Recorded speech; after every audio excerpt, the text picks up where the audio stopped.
उसके बाद 8-9 बजे से रामलीला स्टार्ट हो जाती है ना। तो आसपास के जितने भी गाँव के लोग हैं वो सारे के सारे भी आते हैं वहाँ पे, मतलब भीड़ भाड़।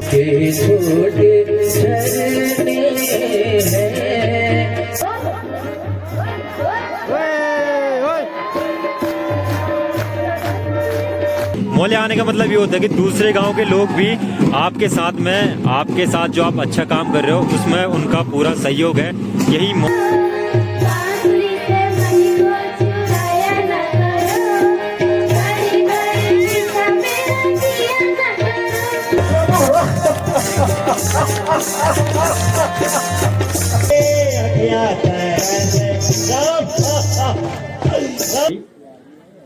तू आदमी है या हैवान है? महाराज मैं कह तो रहा हूँ, क्या आपको जल्दी बुलाया है?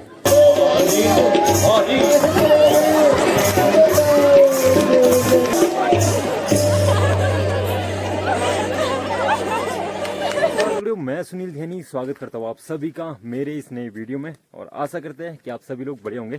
तो यार कल तक तो गांव की पूजा में थे, जो कि आप लोगों ने देखा ही जागरी में, और आज हम लोग जाएंगे रामलीला में। बहुत दिनों से रामलीला भी नहीं जा पाए, हमारे क्षेत्र में ही हो रही है रामलीला, और सरायखेत में रामलीला है मतलब ना। तो 3-4 दिन तो हो गए मेरे हिसाब से वहाँ पे, और 3-4 दिन हम जा नहीं पाए क्योंकि गाँव में हमारी पूजा चल रही थी भाई। तो पूजा तो चल ही रही है गाँव में, लेकिन दिक्कत ये भी है कि गाँव में बहुत सारे लोग आ रखे हैं और पानी है ही नहीं भाई। तो आज मैं तो स्पेशली शिवालय में आ रखा हूँ नहाने। पानी की कोई दिक्कत नहीं है भाई, एकदम सीक्रेट जगह है, किसी को पता नहीं है यहाँ के बारे में, मतलब जो दिल्ली से लोग आ रखे हैं ना। तो दिल्ली से लोग आ रखे हैं तो भाई नहाना धुलना सारी चीज़ें होती है मतलब ना। तो मैं तो डायरेक्ट आगे शिवालय में, हम नहाते हैं धुलते हैं, उसके बाद जाएंगे घर, और फिर आज आपको दिखाएंगे रामलीला का प्रॉपर सीन। दोस्तों अभी शाम के 5:30 बज रहे हैं और हम लोग सरायखेत की ओर निकल भी गए हैं।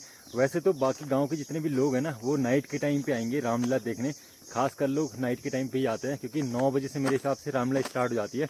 लेकिन मेरे साथ में लल्लू के पापा है, तो उनका दशरथ का पार्ट है, तो मतलब वो रेड सेल करने जाते हैं ना, तो वो टाइम से निकल जाते हैं। भी लोग हैं वो 5 बजे ही आ जाते हैं, जिन्होंने भी रामलीला में किरदार रखा है कोई ना कोई, तो 5 बजे से आ जाते हैं। 5 बजे से अपनी रिहर्सल करना शुरू कर देते हैं और 7 बजे तक, मतलब 2 घंटे की रिहर्सल करते हैं। उसके बाद 8-9 बजे से रामलीला स्टार्ट हो जाती है ना। तो आसपास के जितने भी गाँव के लोग हैं वो सारे के सारे भी आते हैं वहाँ पर, मतलब भीड़ भाड़ बहुत अच्छी खासी हो रही है। और बाकी चीज़ें तो खैर आपको अब सरायखेत जाके दिखाते हैं रामलीला में क्या हो रहा है क्या नहीं। मज़ा आएगा, कंटिन्यू ऐसे बने रहे दोस्तों ब्लॉग में।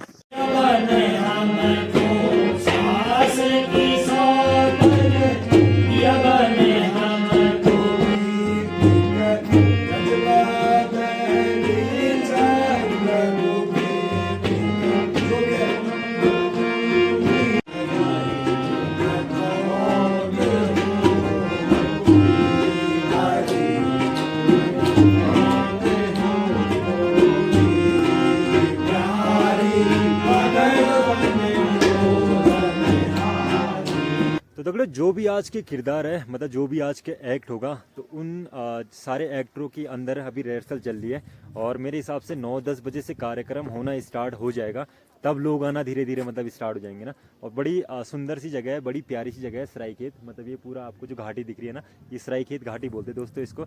और आनंद आएगा, मतलब बहुत सालों के बाद मैं भी रामलीला देख पा रहा हूँ, क्योंकि होती नहीं है आज की डेट में, बहुत ज़्यादा कम होती है ये सारी चीज़ें ना। जो हमारे बुजुर्ग लोग हैं, जिन लोगों ने पहले कार्यक्रम ये करवाए थे, क्योंकि पहले तो ये होता था कि हर साल में या 1-2 साल में रामलीला होती ही होती थी।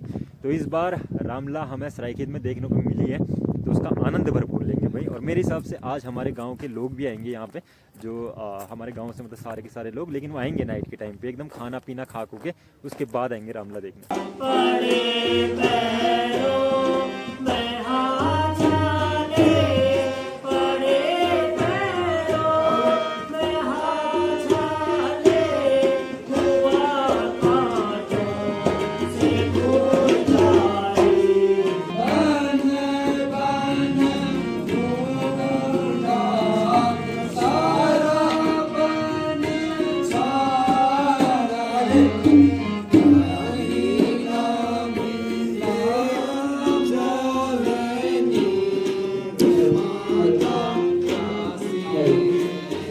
तो देखो बैक स्टेज में तो रिहर्सल चली रही है अभी, लेकिन जब फ्रंट पे मतलब कि स्टेज पे जाके बहुत से पब्लिक के सामने एक्ट करना होता है, तो बहुत ज़्यादा मुश्किल वाला काम हो जाता है वो सारी चीज़ें ना। लेकिन हमारे पास आज के समय में बुजुर्ग लोग हैं, जो हमारे पुराने बुजुर्ग हैं, जिनके पास ज्ञान है, तो वो अच्छी तरीके से उनको मतलब समझा रहे हैं, उनकी रिहर्सल करवा रहे हैं। तो ये भी बढ़िया बात है, क्योंकि नए लड़के हैं, आज के समय के लड़के हैं। और पहली बात तो बहुत बढ़िया बात है कि उन लड़कों ने ये सोचा कि हम ये सारी चीज़ें करेंगे, क्योंकि आज की डेट में, आज के समय में, आज का युवा इन सब चीज़ों पे ध्यान नहीं देता इतना ज़्यादा ना। तो ये बढ़िया लगा मुझे। और बाकी रिहर्सल भी बढ़िया चल रही है, और धीरे धीरे लोग भी आना स्टार्ट जाएंगे। तो आप सभी को जो स्टेज में बाद में परफॉर्म होगा, जो रामलीला की शुरुआत होगी ना, वो सारी चीज़ें कंटिन्यू दिखाते हैं। बैक स्टेज भी दिखाएंगे और फ्रंट स्टेज भी दिखाएंगे। तो बस कंटिन्यू ऐसे बने रहे ब्लॉग में दोस्तों, और सब्सक्राइब।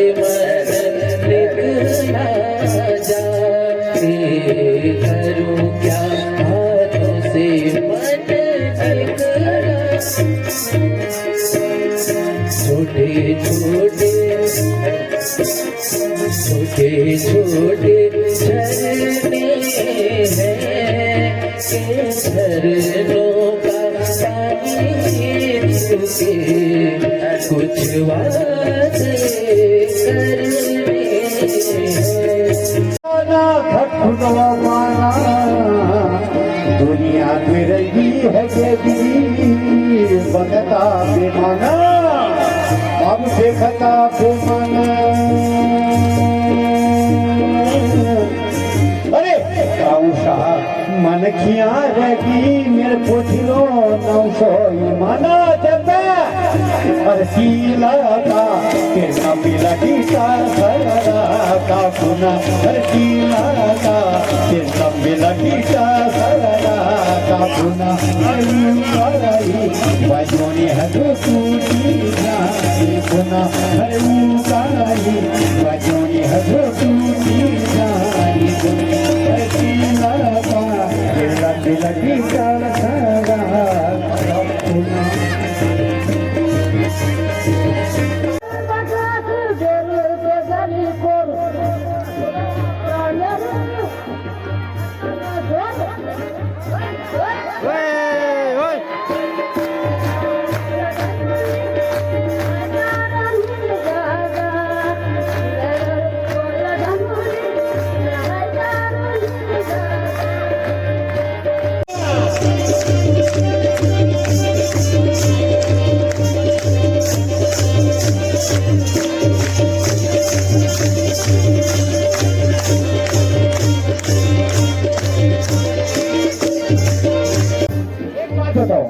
उस परम पिता परमेश्वर ने हमें इसी उत्तराखंड की देख धरती में हमें 1000 से लेकर ऊपर की जड़ी बूटियां दे रखी है। तो तुम लोग अपनी उम्र को क्यों खत्म कर रहे हो? जिन हमारी ईदा फौजी ने पहाड़ को जोड़ा, इनसे पूछो मेरी पीढ़ी से, और कोई मेरी बूढ़ी अगर माँ है उनसे पूछो। जब आज तुम्हारा बिस्तर से उठने का समय हो रहा है, तो तब मेरी ईजा घास के गट्टे लेकर, लकड़ी के गट्टे लेकर घर में आ जाती थी। आती थी नहीं आती थी? तो वो लाली लिपस्टिक के चक्कर में क्यों घूम रहे हो तुम लोग?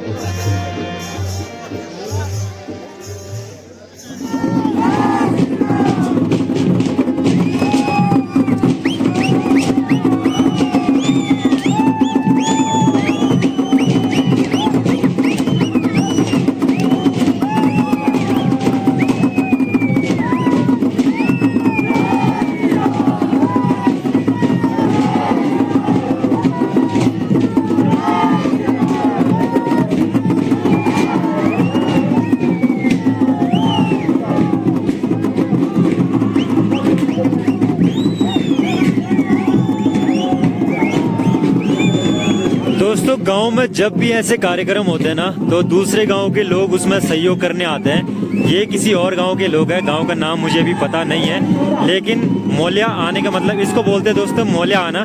मोलिया आने का मतलब ये होता है कि दूसरे गांव के लोग भी आपके साथ में, आपके साथ जो आप अच्छा काम कर रहे हो उसमें उनका पूरा सहयोग है। यही मोलिया आने का मतलब होता है। और भी मोले आ रहे हैं, 400 गांव से ही मोले आ रहे हैं और बाकी गांव से मोले आ रहे हैं, मतलब 3-4 मोले के आसपास यहाँ पे आ रहे हैं।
जय जय श्री राम।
पुरुषोत्तम भगवान श्री रामचंद्र की, लक्ष्मण यति की, जगत जननी सीता माता की, बोले पवन सुत हनुमान की।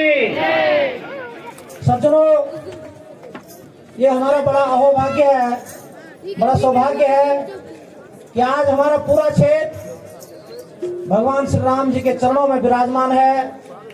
हम बड़े धन्य हैं। आप लोगों का निरंतर इसी प्रकार से हर कार्यक्रम में हम लोगों को सहयोग प्राप्त होता रहता है। मैं आप सभी लोगों का बहुत बहुत धन्यवाद और आभार व्यक्त करता हूँ। आपका धन्यवाद करता हूँ, आपको नमन करता हूँ, प्रणाम करता हूँ।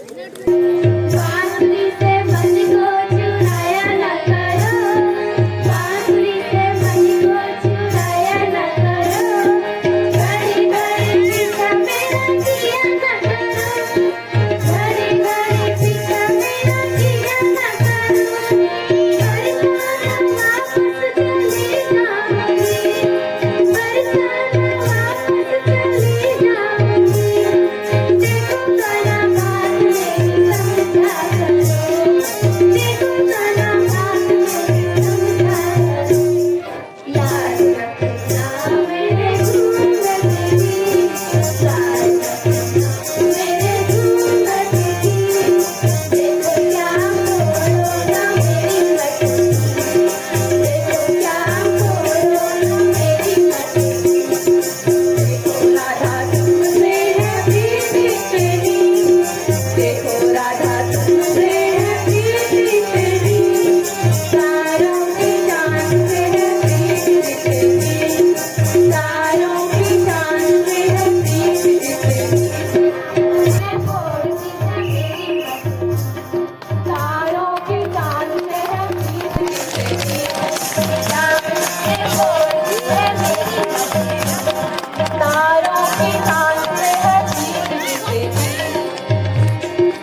माता कैकेयी ने पिताजी से 2 वर प्राप्त किए थे।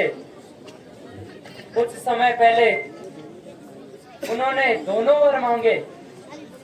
एक वर से मुझे 14 वर्ष का वनवास तथा दूसरे वर्ष से भाई भरत को अयोध्या का राजपाट। बस इसी बहाने आपके दर्शन हो गए। अब आप कृपा करके हमें आगे जाने का मार्ग बताइए। मैं आपको कौन सा मार्ग बताऊं, जबकि आप तीनों लोगों के मार्गदर्शक हैं। शुरुआत दिया गया 14 वर्ष का वनवास आपको दे दिया गया।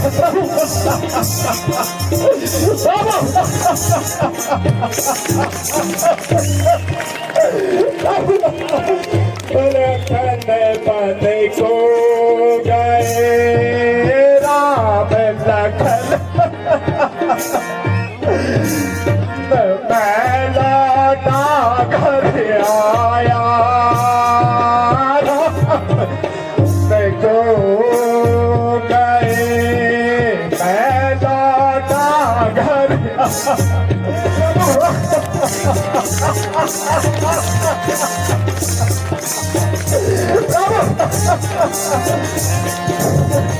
हे कौन तुम कट क्यों नहीं जाते?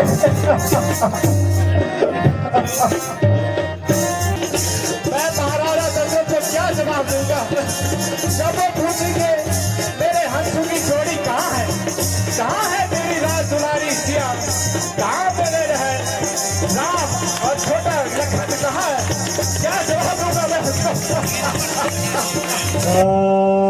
महाराज बेटा राम महाराज महाराज बेटा राम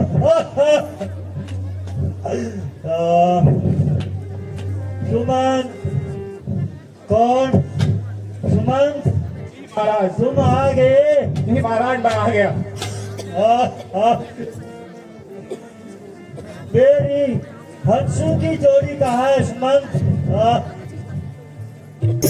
कहाँ है मेरे मेरे प्राण प्यारे कहाँ है राजे दुलारे? रही जीने की दरस को अखियाँ तरस जीने की दरस को अखियाँ तरस रही जीने को देह मोहे वो अति प्यारे अखियाँ तरस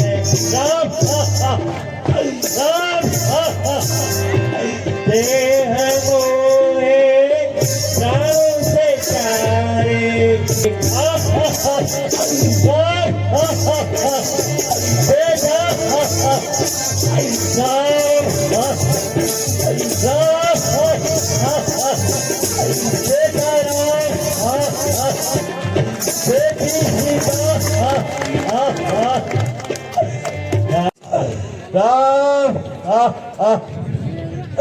बेटा राम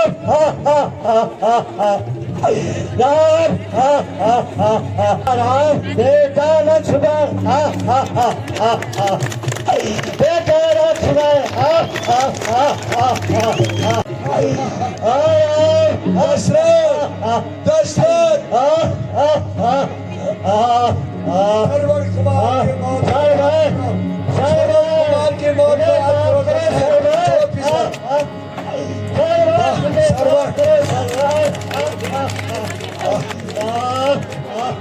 दशरथ सर्वेश कुमार के मौत को याद करो दशरथ।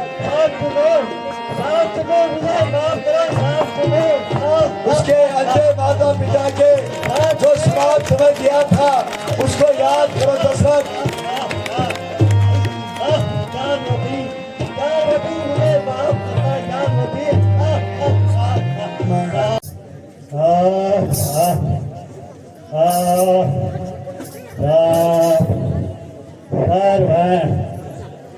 मुझे तुम्हारी अब सारी बातें याद आ गई है। तुम्हारे अंधे माता पिता को मैंने बहुत दुख पहुंचाया था सरवर, तथा उनका श्राप मुझे ऐसा लग रहा है कि सत्य होने जा रहा है सरवर। अब मेरा ही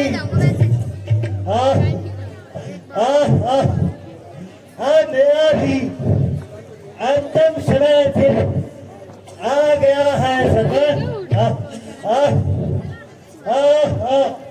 सरवर बेटा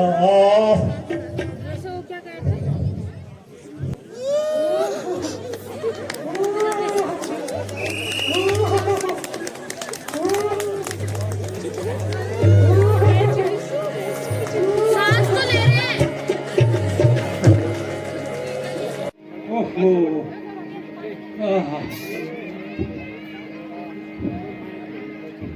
हाँ भैया, और भाई आपका कहना ठीक है। का रास्ता किधर है? इधर भरत जी ना जाने हैं? हाँ इधर ही है? मेरा मन क्यों चलो विचलित ये है? 3:30 में पहुंच गया हूँ मैं। ये आदमी, तू आदमी है या हैवान है? महाराज मैं कह तो रहा हूँ, क्या आपको जल्दी बुलाया है? मैं घर के कुशल समाचार को पूछने आया हूँ और तू बोल रहा है जल्दी बुलाया है? हाँ हाँ महाराज, वही तो मैं भी कर रहा हूँ, जल्दी बुलाया बस। ओहो, कैसे मूर्ख से पाला पड़ा है। महाराज मैं कह तो रहा हूँ, आप मूर्ख क्या, जल्दी बुला रहा बस, आप जल्दी चलो। भ्राता जी, इतनी गोल मोल बातें मेरे समझ में नहीं आती हैं। इस हेतु हमें जल्दी अयोध्या चलना चाहिए। छोटे राजन हो आप, छोटे हैं, आपको जल्दी बुला रहेगा, आप जिस्मन में कम आएगा। मैं भी यही कह रहा हूँ। जल्दी बुला रखा ना? हाँ मैं भी तो ये कह रहा हूँ कि आपको जल्दी बुला रखा बस। हम शीघ्र ही अयोध्या जाना चाहते हैं। महाराज आपको जल्दी बुला रखे। ठीक है बेटा, जाओ।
हरि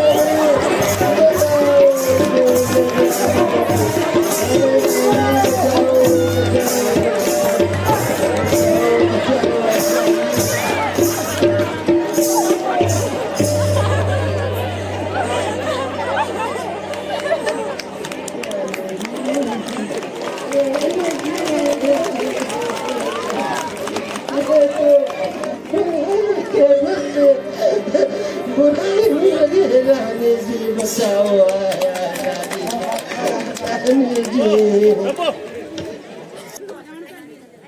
ध्यान रखा, खाने दो ना, बच्चों तो मोबाइल से रखा दूर। जब तक इंटर पास नहीं कर देनी और 18 साल नहीं हो जानी पूर, मोबाइल नहीं दिया उनमें। हाँ देखे ना, ध्यान धरा नथर के होल बतू पश्चार पड़ल बुए बाबू तय बुढ़ापा में हम उतर देखल कुछ बनल निरयाइन ख्वाब में हाथ जोड़ कर बुनु छुई लगाड़ खड़ी लगया रोट पका तो फूके ना भेल के पकया। कोई भी जख्मी चाल सुबेर चाल है शाम और सुबेर हो या शामक और बरखत हो या घामक पर छुई लगया कामक जख्मी लोगों को